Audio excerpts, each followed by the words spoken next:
Continuando pues con nuestro segmento dedicado a estudiar la virtud de la diligencia, en esta mañana, mis hermanos, nos enfocaremos en el aspecto práctico de esta gracia. Ya hemos abordado un mensaje anterior de este tema. Hoy nos enfocaremos en el aspecto práctico de la gracia, o podemos llamarle la virtud de la diligencia. Es por esto que nuestro mensaje para esta hora lleva por título: inculcando en nuestros hijos un carácter diligente. Inculcando en nuestros hijos un carácter diligente. Dice Proverbios 12:27: el indolente ni aún asará lo que ha cazado, pero haber preciado del hombre es la diligencia.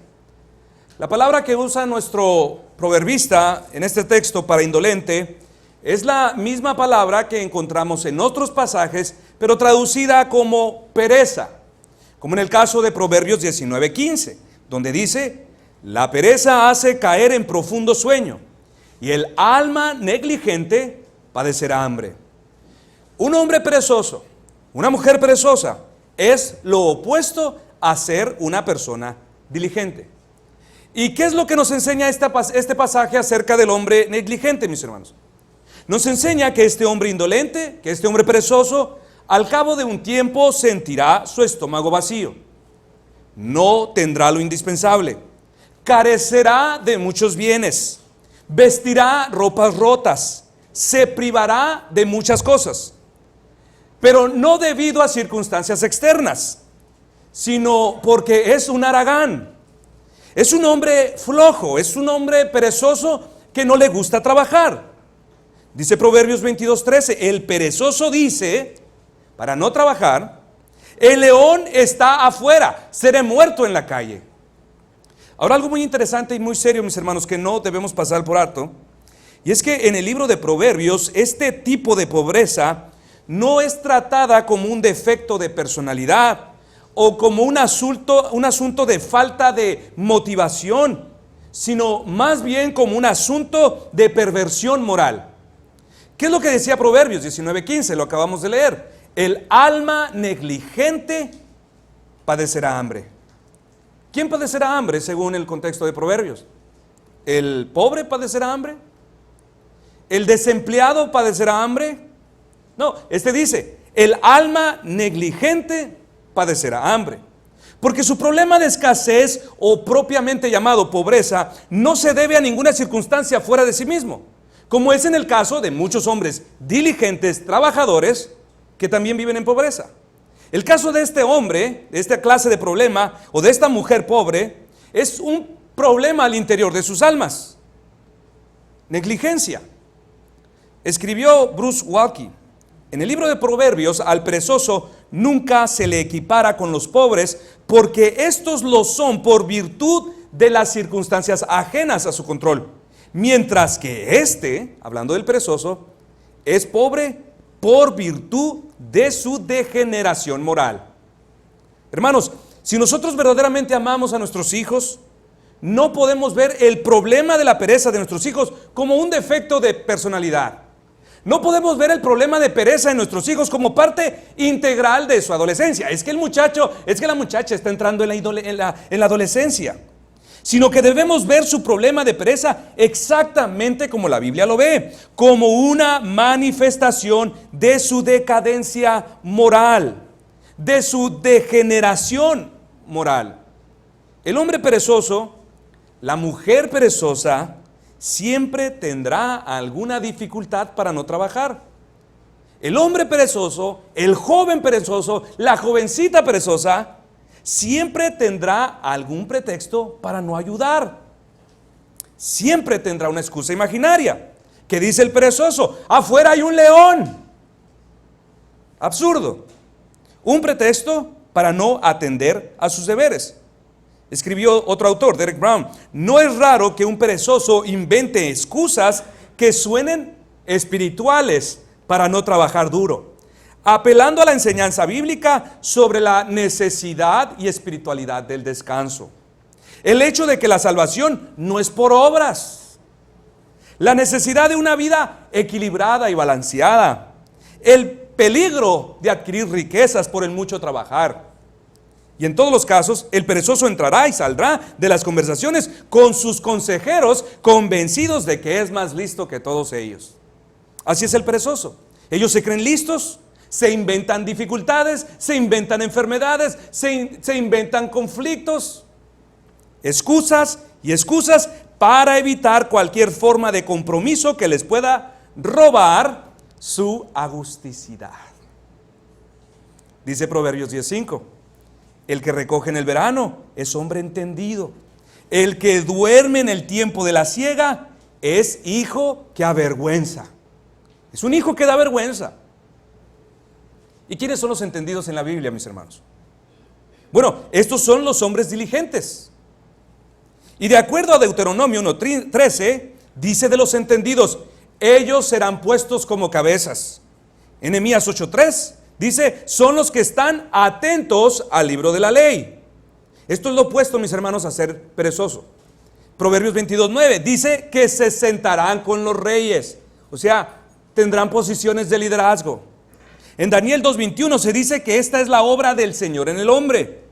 Dice que estos serán los que instruirán al pueblo en Daniel 11:33. En Daniel 12:3 dice que ellos resplandecerán como el firmamento. ¿Quiénes? Los hombres diligentes, los hombres entendidos. Pero el perezoso, mis hermanos, el que duerme en el verano, en el tiempo de oportunidad, solo es un hijo que dará vergüenza. Solo es un hijo que le traerá vergüenza a sus padres. Y el problema de la pereza, mis hermanos, además de ser un problema nato en el corazón del alma, es un problema de descuido especialmente materno. Especialmente materno. Sí, es un problema de corazón, pero también es un problema en el que incurren muchas madres. Porque muchas madres son culpables de nutrir este mal en sus hijos. No es que lo crearon, lo nutren. De fortalecer en ellos esta clase de defecto moral. ¿Por qué? ¿Qué es lo que frecuentemente pasa, hermanos? Muchos niños al levantarse de sus camas no tienen ningún pendiente de tenderla porque su madre lo hará por ellos. Cuando juegan en la sala, ellos no se molestan en recoger nada porque su madre lo hará por ellos. Cuando ocupan un salero, la madre es quien se levanta de la mesa y la pone en las manos de su niño, de su niña. Al levantarse el niño de la mesa, él no se preocupa y ni se molesta de levantar el plato de la mesa. ¿Por qué? Porque su madre lo hará por ellos. Cuando tienen mucho trabajo en la escuela, muchas tareas, el niño ni se acongoja. ¿Por qué? Porque su supermamá hará la tarea por ellos. Y podemos seguir con la lista, mis hermanos. Así que, mamá, ¿qué es lo que obtendrás de todo esto? ¿Qué es lo que lograrás en unos años? ¿Un hijo entendido? ¿Un hijo trabajador? ¿Un hijo responsable? ¿Un hijo honesto? No, mis hermanos, nada de esto. Todo lo que habrás ganado será una tremenda porción de vergüenza como recompensa. Verás a tu hijo y no te sentirás muy orgulloso de lo que lograste. No te sentirás muy orgullosa de hablar de sus logros. No te sentirás muy feliz de hablar de su paradero. No tendrás paz al ver cómo está guiando a su familia. ¿Dónde inició esto? En su corazón. ¿Qué lo nutrió? ¿Qué fortaleció la raíz de este problema moral en el hijo? La madre. La madre al mimarle de esta manera, al consentir su pereza, al no imponerle obligaciones, al querer resolverle la vida siempre, al sobreprotegerlo, al salvarlo de la disciplina de papá. Por esto dice también Proverbios 29:15, la vara y la corrección dan sabiduría, mas el muchacho consentido avergonzará a su madre.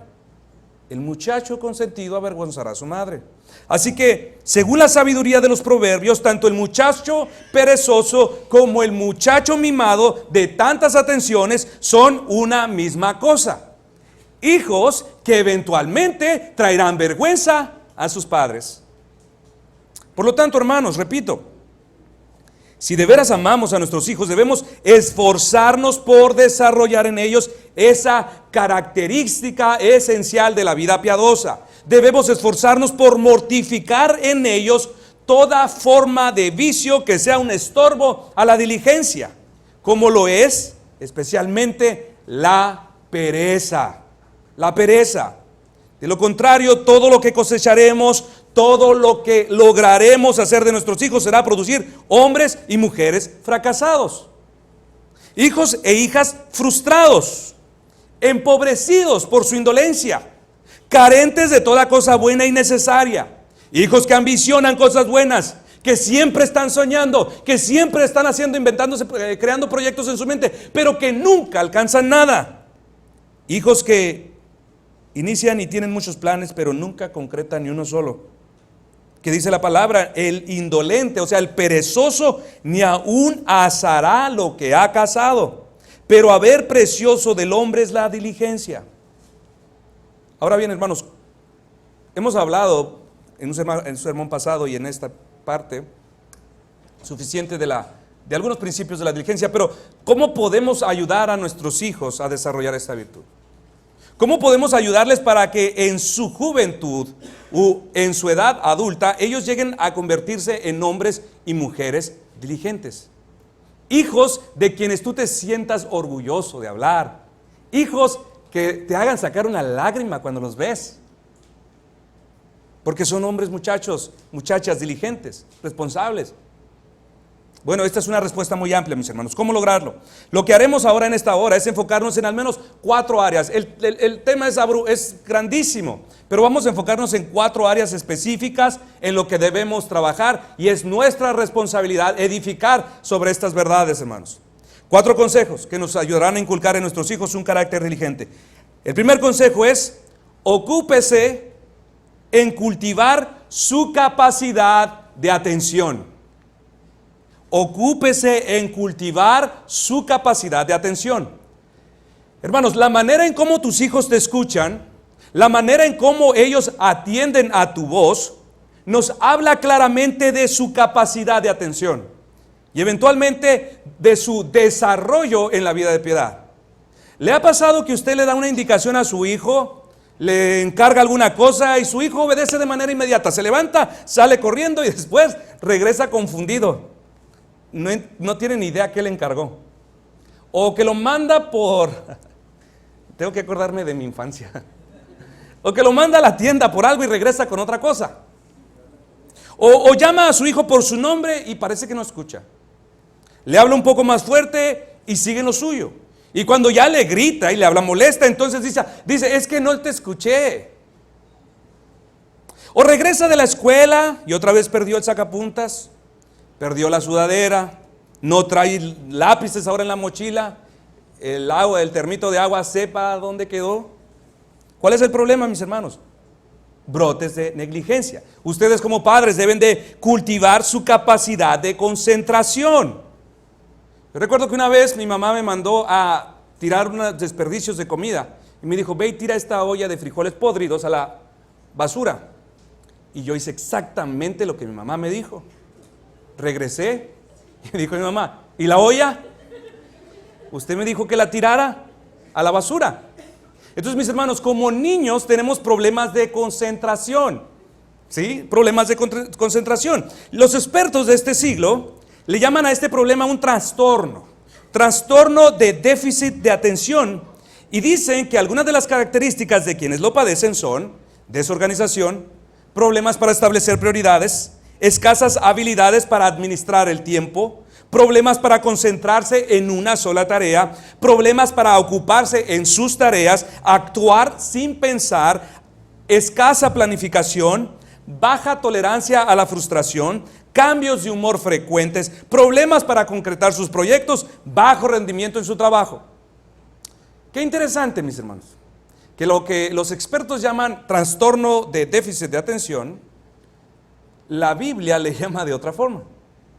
Porque todas estas características que se describen en el trastorno de déficit de atención son las mismas descripciones y características que encontramos en ciertos hombres del libro de Proverbios. Los mismos problemas, pero que aquí no se les llama ni se les diagnostica un trastorno, sino se les llama por su nombre: flojos, perezosos, negligentes, hombres y mujeres indolentes. La falta de atención o la incapacidad para concentrarse de nuestros hijos son las primeras manifestaciones que nos prometen que de seguir así, lo que tendremos a la larga será a un hombre negligente. Si nosotros no nos concentramos, si nosotros tampoco estamos poniendo atención, mis hermanos, a la larga esto es lo que cultivaremos. Porque veámoslo así, una persona que jamás aprende a concentrarse, que jamás se le ayudó a desarrollar su capacidad de atención, difícilmente podrá planificar. Y si no puede planificar, difícilmente sabrá qué es lo que tiene que hacer. Y si no sabe qué hacer, ¿de qué pedirá consejo? ¿Para qué buscará sabiduría? Si no sabe qué hacer, ¿en qué podrá perseverar? Y si no hay perseverancia, este hombre, mis hermanos, esta mujer, está destinada a vivir como un fracasado, como un hombre, como una mujer frustrada. ¿Por qué? Porque vive al aventón, porque actúa sin pensar, porque se rinde a sus impulsos, porque no se le enseñó, mis hermanos, a poner atención. Richard Phillips, en su libro El mandato masculino, dice que una forma en que se expresa la verdadera masculinidad es precisamente en un hombre pensante y esforzado que sabe enfocarse en sus proyectos que está construyendo. Una característica de la masculinidad bíblica. Y este enfoque el escritor lo extiende a construyendo de manera concentrada una familia, de manera diligente, construyendo en el reino de Dios con valentía, construyendo alguna buena obra con esfuerzo, construyendo. Dice, los hombres, los varones necesitan aprender a concentrarse, a enfocarse en una meta, culminarla, no renunciar hasta terminarla. Meta que termina siendo un legado a quienes le sucederán después de él. Este es el llamado a los hombres, hermanos.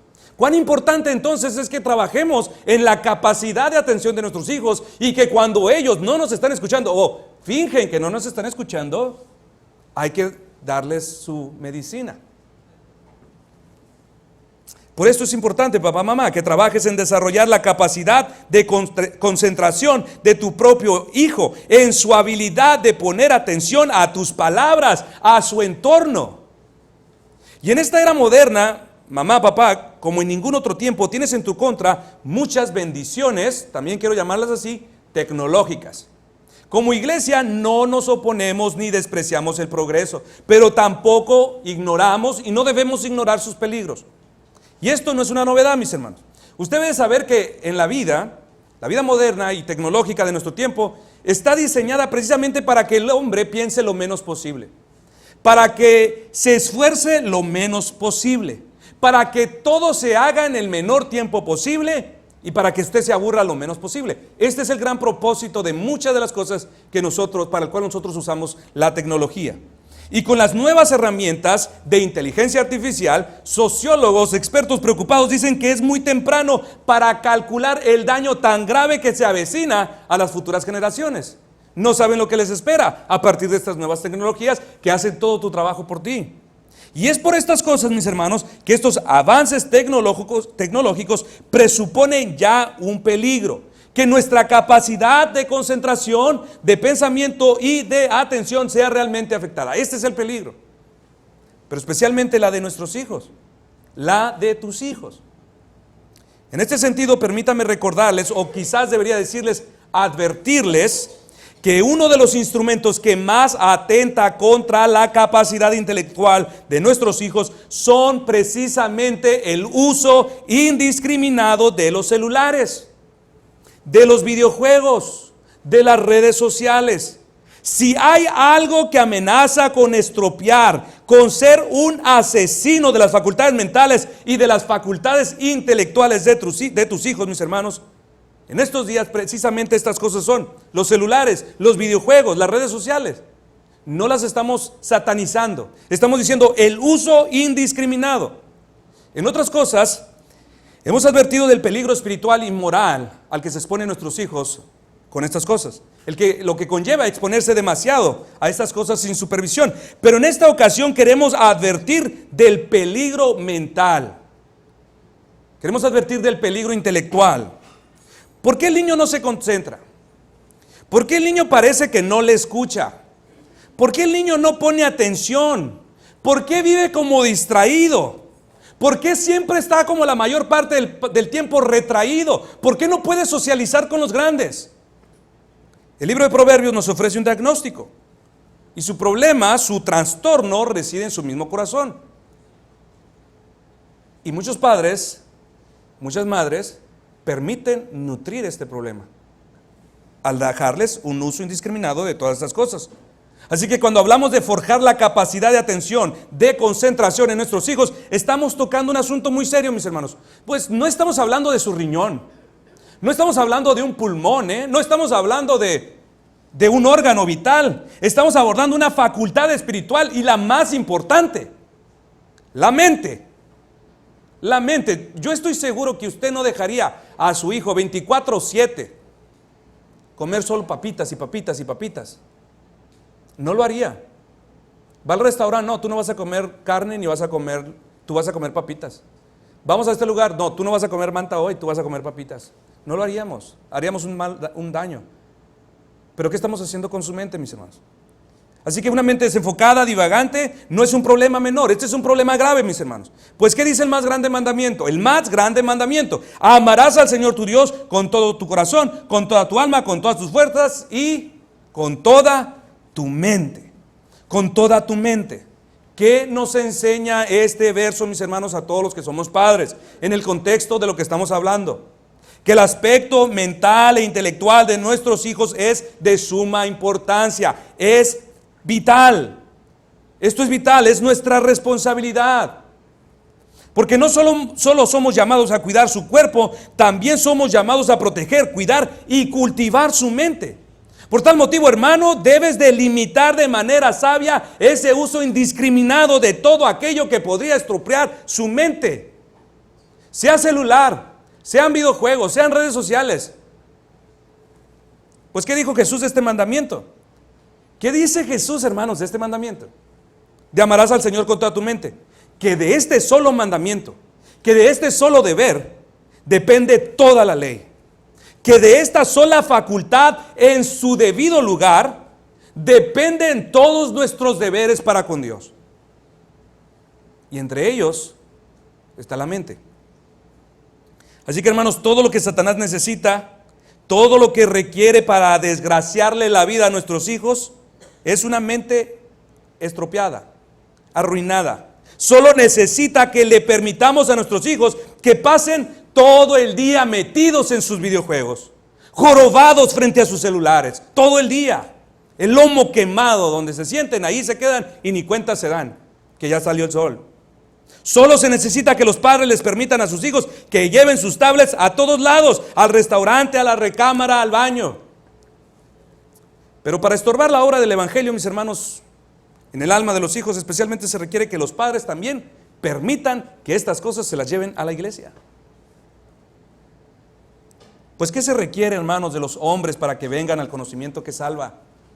Padre, escucha esto. Según Isaías 28:23, escuchad y oíd mi voz. Prestad atención y oíd mis palabras.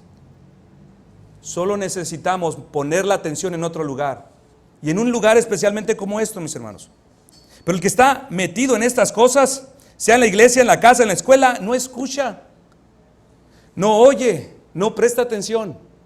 Su mente poco a poco pierde su capacidad de concentración, de atención y no escucha. Ve a los niños, hermanos, ve a los jóvenes. Ellos no pueden socializar, están retraídos, pero siempre mirará un celular en su mano. Así que es realmente una crueldad de nuestra parte, hermanos, permitir que nuestros hijos pasen horas y horas frente al celular, que pasen horas y horas frente a los videojuegos, frente a la televisión. Estamos haciéndoles un daño casi, podríamos decir, muy posible, irreversible a su mente.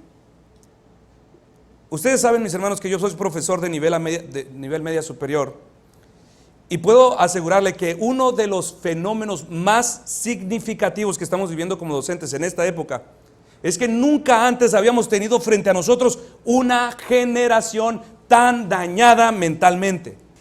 Es una nueva generación de alumnos, mis hermanos, que no son capaces de razonar, que no son capaces de comprender, que no entienden lo que leen, son extremadamente distraídos, no entienden de valores, se conducen sin un sentido de lógica, les da flojera pensar.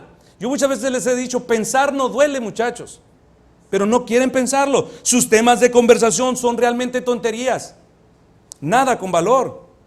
que nos hace preguntar cómo llegamos a este punto. ¿Qué fue lo que estropeó de esta manera sus mentes? Pueden ser muchos factores, mis hermanos, pero uno de ellos es el uso indiscriminado y desmedido de celulares, videojuegos, pantallas, redes sociales o todas estas cosas juntas. Sus capacidades mentales han sido carcomidas por la polilla del entretenimiento. Y todo lo que tenemos, en palabras del politólogo Agustín Laje, es una generación de idiotas.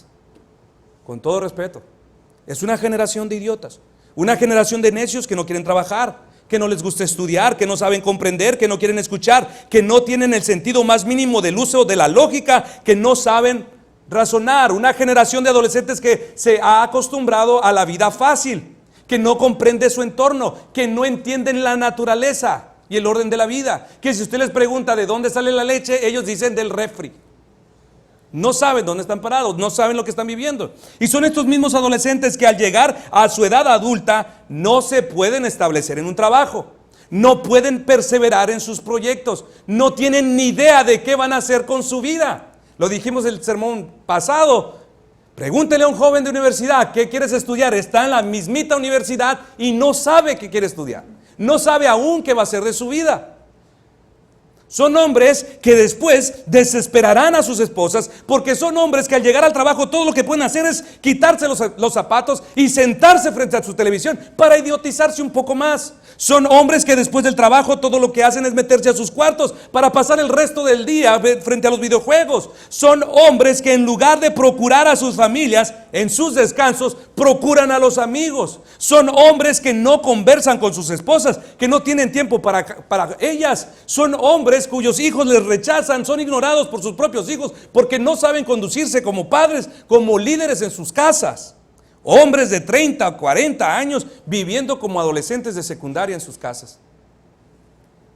Y sus esposas se desesperan y están irritadas la mayor parte del tiempo porque ellas quieren atención y los hombres no se la dan. Ellos necesitan un líder que tome decisiones, que dirija su casa, pero el hombre negligente que tiene como esposo no sirve. Pero a este hombre seguramente desde niño se le estropeó su mente. Ahora no sabe pensar. Ya está en la edad adulta y no sabe dónde está parado. Tiene una esposa, tiene hijos, no sabe tomar decisiones, ni sabe percibir ni interpretar el entorno donde está. Solo sabe vivir como un idiota. Y hermanos, esto no queremos para nuestros hijos. Esto no lo queremos para nuestras hijas. Ahora, si usted se pregunta, bueno, ¿qué puedo hacer para ayudar a mi hijo a concentrarse, a poner mayor atención?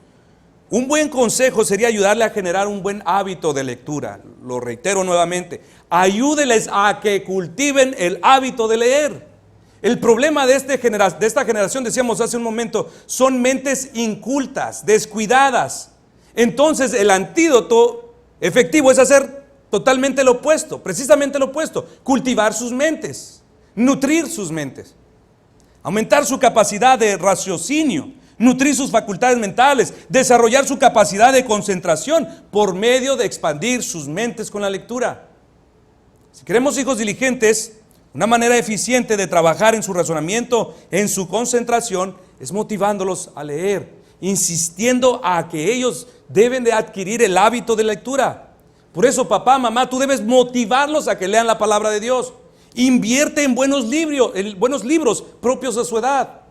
Hermano, hermana, pon a tu hijo a leer libros y asegúrate de que lo termine. Asegúrate de que están perseverando en lo que tú les pediste que tienen que leer, que terminen lo que les diste, para que puedan sentir la satisfacción del logro. Tú quieres que tus hijos no anden distraídos, ponlos, ocúpate de estas cosas. Decíamos la semana pasada que el terminar lo que nos propusimos es una característica de la diligencia. Nuestros hijos deben de saber que esto es lo que deben de hacer, porque los perezosos hacen lo opuesto. Los perezosos compramos libros y no los leemos, no los terminamos. Dice el proverbista, el indolente ni aún hará lo que ha cazado. El reformado no leerá ni lo que ha comprado. Si ustedes quieren ver al más negligente en lectura, lo tienen frente a ustedes, hermano. Tengo una pared llena de libros. Mi mamá me dijo una vez, si compraras un ladrillo con cada libro que te compras, ya ahora te hecho una mansión. Es muy gacha mi mamá a veces. Así que hermanos, póngalos a leer, o siéntese usted mismo con ellos a leerle buenos libros. Ellos necesitan también su ejemplo, un padre, una madre que la ven leyendo, para que puedan cultivar este hábito. Y un dato curioso, hermanos, que usted debe saber, y verídico, es que muchos creyentes que no crecen espiritualmente en las iglesias, no crecieron necesariamente porque ocultan alguna forma de vida de pecado, o no están creciendo porque están en una mala iglesia, sino por un problema de negligencia en la lectura. Simple. Alguien alguna vez dijo: los únicos hermanos que crecen espiritualmente en la iglesia son los que leen, los que estimulan su mente, los que expanden sus pensamientos por medio de meditar en lo que leen. Así que hermanos, le pregunto, ¿quiere usted un hijo diligente? Comience con su mente. Ayúdelo a desarrollar su capacidad de atención. ¿Cómo? Ayúdele a que genere un buen hábito de lectura, adquiera buenos libros propios a su edad y encárguese que persevere en esta disciplina hasta que termine. Y cuando termine, que lea otro y otro. Segundo consejo, mis hermanos: si queremos inculcar en nuestros hijos la virtud de la diligencia, insista en el orden. Inculcar en nuestros hijos una vida ordenada en los asuntos domésticos y cotidianos del hogar pueden contribuir significativamente a desarrollar una vida diligente. ¿Quiere usted hijos diligentes? Debe inculcarles el orden. Debe insistirles a que a su edad ellos sean niños, niñas ordenadas. Y si se pregunta usted, debe inculcar a que sean hijos ordenados. Desde que los hijos son muy pequeños, como padres debemos insistir en qué cosas. En que ellos levanten sus zapatos, que los coloquen en su lugar. Debemos insistir en que tiendan su cama de manera correcta, ¿no? Debemos insistir en que recojan sus juguetes, los guarden en la gaveta o donde los tomó. Y si se pregunta usted, ¿y qué utilidad tiene esto? Esto no suena muy espiritual, ¿no? No suena muy espiritual. Bueno, al insistir en que nuestros hijos se conviertan en personas ordenadas, estamos cultivando la virtud de la diligencia, hermanos. Pero más allá de esto, estamos ayudándoles a expresar una cualidad de la piedad, ser ordenados. Pues ¿qué dice 1 Corintios 14:33? Que cuando un niño aprende a ser ordenado, o cuando una niña es una persona ordenada, esta persona se parece a Dios. ¿Por qué? ¿Qué dice 1 Corintios 14:33? Que Dios es un Dios de orden. El orden es una virtud piadosa. Entonces nosotros habremos de insistir en esas cosas en su etapa infantil. Y así, mis hermanos, Dios lo ha sido. Dios es un Dios de orden, lo ha sido desde el principio. Recuerda, Génesis 1:2 dice que la tierra estaba desordenada y poco después sigue diciendo, y el Espíritu se movía sobre la faz del desorden. Y más adelante nos dice que vino el orden.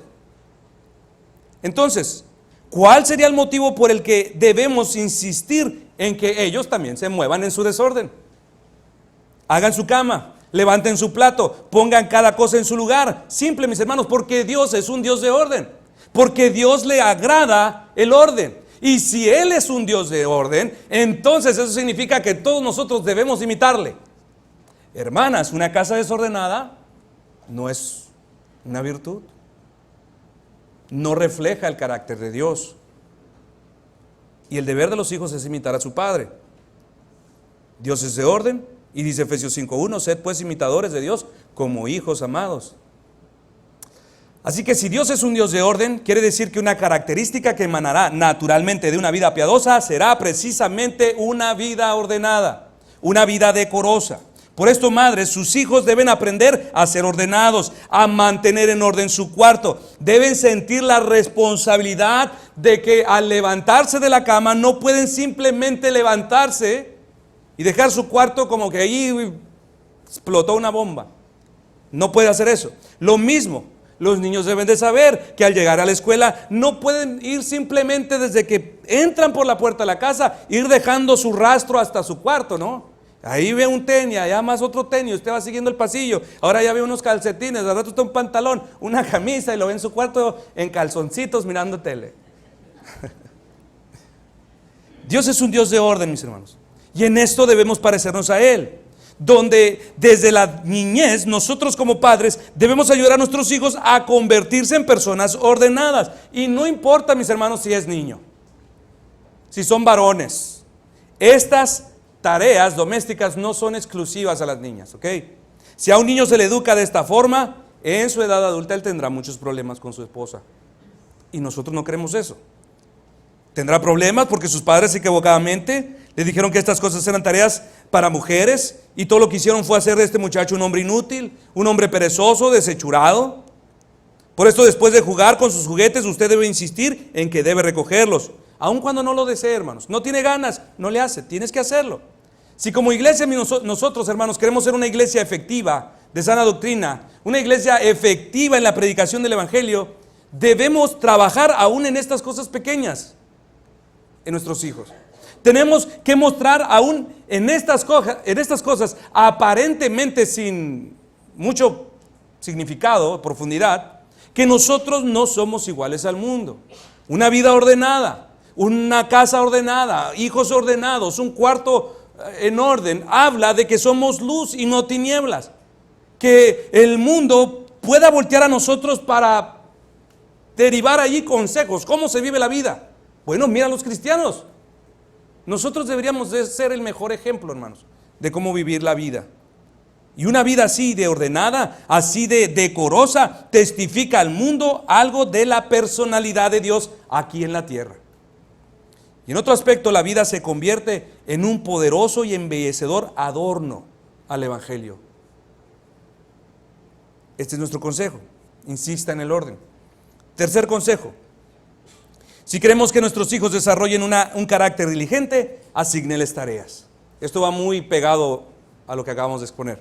Al asignar tareas exclusivas a nuestros hijos o al asignarles ciertas responsabilidades, lo que podemos observar, hermanos, cuando hacemos estas cosas es examinar el grado de compromiso que nuestros hijos están dispuestos a hacer, a desempeñar. El grado de compromiso que ellos muestran en sus tareas. Y no solo eso, sino que también nos permitimos poder ver su actitud hacia las demandas del trabajo y el esfuerzo. O en su caso, descubrir también ciertas debilidades o habilidades. ¿Y cómo lograremos esto, mis hermanos? Por medio de asuntos simples. Decimos, por medio de asuntos domésticos y cotidianos en el hogar. Al involucrarlos activamente en los asuntos de la casa. Al hacer esto, mis hermanos, podemos evaluar las actitudes de nuestros hijos. Su grado de compromiso, su esmero o, en su caso, su descuido, su indolencia, su dejadez, su resistencia al esfuerzo. Y al evaluar estas cosas, nosotros como padres podemos tomar directrices al examinar la vida de nuestros hijos y saber dónde ellos están parados. Por este motivo, debe asignarle tareas a sus hijos. No queremos que ellos sean los príncipes, las princesas de la casa. Que ellos sean hombres, el día de mañana sean hombres fantasiosos. No queremos que sean hombres poco realistas en sus sueños para el futuro, ni tampoco ese tipo de hombres que sueñan con estrategias de dinero fácil y sin esfuerzo. Queremos que sean hombres diligentes. La negligencia los pone a maquinar tanto pensamiento contrario a la voluntad de Dios. Nosotros queremos que sean hombres y mujeres piadosas, que sean útiles al Señor, útiles a su casa, útiles a la iglesia, útiles a sus deberes particulares. Por tal motivo, mientras los ejercita en diferentes tareas domésticas, ayúdeles usted, ayúdeles a que ellos desarrollen ese grado de confianza. Muchos padres, muchas madres, no les piden nada a sus hijos porque saben que no lo van a hacer bien. Y entonces terminan haciéndolo ellas. Pero nosotros debemos cultivar esa confianza de que si se esfuerzan, de que si son pacientes podrán hacerlo bien. ¿Qué dice el Señor en Lucas 16:10? En lo poco fuiste fiel, sobre mucho te pondré. Nosotros debemos producir esa confianza en nuestros hijos. Y no olvide, hermanos, nuestro principio central de toda esta serie. Yo sé que muchas veces cuando hablamos de deberes domésticos, pues parece que no hay mucha profundidad espiritual. Pero el principio central de toda esta serie, mis hermanos, descansa sobre este punto. La existencia eterna de nuestros hijos se forma aquí en la tierra por medio de los asuntos pequeños y cotidianos de su vida infantil en el hogar. Así Dios nos lo puso. Cuarto consejo, hermanos. Enséñalas a tener control sobre sus deseos perezosos. enséñales a tener control sobre sus deseos perezosos. Proverbios 10:26 dice: como el vinagre a los dientes y el humo a los ojos, así es el perezoso para quienes lo envían. Expresiones como: ay, ¿por qué siempre yo? Yo ya lo hice, ahora le toca a alguien más. Es que no tengo ganas, ahorita lo iba a hacer, o ya lo voy a hacer. Son expresiones, mis hermanas, que no deben de ser permitidas en el contexto de padres que quieren inculcar diligencia. No se pueden permitir. Estas expresiones nos hablan de un hijo perezoso, nos hablan de una hija perezosa, pero principalmente nos hablan de su urgente necesidad de inculcar este valor en su vida. Todas estas expresiones, hermanos, que sus hijos manifiestan cada vez que usted les pide algo, hablan de su necesidad para que sean inculcados en el valor de la diligencia. Estas cosas son una oportunidad para enseñarles de manera sabia que ellos no pueden ir simplemente por la vida obedeciendo a sus deseos perezosos. Si los hijos no quieren ayudar simplemente porque no tienen ganas de hacer nada, eso no se debe de permitir, hermanos. Usted como papá, usted como mamá no lo debe permitir, porque ellos deben de saber que la vida no se puede vivir por deseos. Se requiere de esfuerzo, se requiere de un profundo sentido del deber. No pueden ir por sus deseos. Ellos deben de reconocer que en la vida existe trabajo duro, esfuerzo, se requiere perseverancia, se requiere sacrificio, requiere que desarrollen sus habilidades. Estas cosas no se dan bajo la sombra de la pereza, dormidos todo el tiempo. Hacer lo opuesto es simplemente un problema, y no solamente lo será para él, lo será para los que le rodean, hermanos. Acabamos de leer este Proverbios: como el vinagre a los dientes y el humo a los ojos, así es el perezoso. Es una molestia, es una molestia. ¿Qué es lo que está diciendo este pasaje? Que este hombre no está dispuesto a trabajar, que este jovencito, esta niña no quiere desarrollarse como persona cuando no muestra iniciativa por hacer las cosas, que pasan por encima de la ropa sucia, pisan lo que está tirado y no se dan cuenta que está tirado. No hay iniciativa, pero principalmente nos dice que este hombre o que este joven es una molestia para el que va a requerir de su servicio. Es una molestia tener personas así. Mamá, si tú no quieres que el día de mañana tu hijo sea el clásico individuo que no puede mantener su trabajo por mucho tiempo, el clásico empleado que lo mueven y lo mueven de puesto para ver en dónde pega el chicle, como dicen, para ver en qué área es más productivo, hasta que lo corren de la empresa. Si tú no quieres esto, mis hermanos, si tú no quieres que tu hijo sea realmente un inconveniente, no toleres la pereza. No puedes tolerar la pereza, no puedes subestimar este defecto moral. Dice Proverbios 18:19: el que es negligente en su trabajo es hermano del que destruye, del destructor. ¿Cuál es la palabra propia? Es un ladrón, es hermano de un ladrón el perezoso. Es hermano de un ladrón.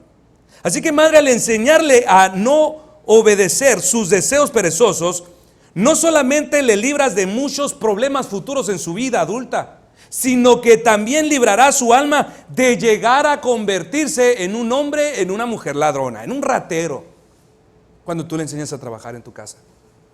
Y por ladrón no me refiero especialmente a esa clase de ladrón tan obvio que por las noches entra a las casas para robarse las cosas ajenas, sino también aquella clase de empleado, ¿no? Ya lo hemos dicho, esa clase de empleado pajarito, el clásico trabajador que se lleva coyoteando en la oficina, ahí anda en la empresa, picando las costillas a las compañeras, haciéndolas reír, que trabaja 3 horas pero espera que le paguen 8, el que se ocupa en sus horas laborales de sus asuntos personales, que toma las herramientas del trabajo para sus propios propósitos. Esto es robar, mis hermanos. Esta es una manera muy sutil y astuta de robar al patrón. Por eso dice Efesios 4:28: el que robaba, no robe más, sino trabaje. ¿Cuál es el antídoto? Trabajar. El ladrón, dice el perezoso, dice Proverbios 18:9, es amigo del ladrón. Y lo opuesto a ser un perezoso, dice la Escritura, es un hombre trabajador. Y el que trabaja dice que no roba. Qué curioso cómo la Biblia conecta estas cosas. Así que al pedir a nuestros hijos, mis hermanos, que hagan tal y tal cosa, el punto no es porque ya está grandecito. O sea, usted no puede pensar, ya lo voy a poner a hacer cosas porque ya está grandecito. O tampoco el punto es porque me voy a ahorrar mucho trabajo. El punto del por qué usted debe poner a trabajar a sus hijos, como decía el hermano Wecher, si no tienen nada que hacer, póngalo a hacer un hoyo y que lo tapen. Y si ya terminó, pues que haga otro hoyo y lo vuelva a tapar. El caso es que esté ocupado. El punto es que a través de estas cosas simples y cotidianas en el hogar, ellos sean cultivados en la virtud de la diligencia. Ellos deben de saber cuál es tu meta.